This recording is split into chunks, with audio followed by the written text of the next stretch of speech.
小肚肚，哇，小肚肚，小肚肚，小肚肚，小肚肚，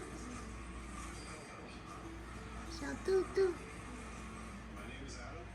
I am 38 years old and I have bumps on my head. Last count, I have 14 or 15 bumps.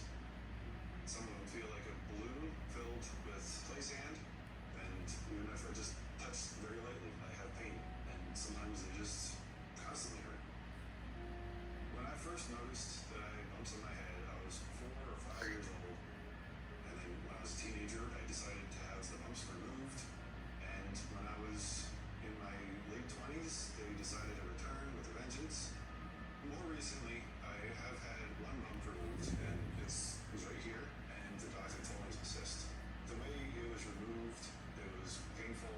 I had blood running down my face, and I just didn't want to experience that again. It just feels like something that can't be taken care of. There's nothing I can do for it, so I just have to bear with it. Of course, if I had more hair, I'd grow it out, but throughout the day, I'm pretty much constantly wearing a hat just to step outside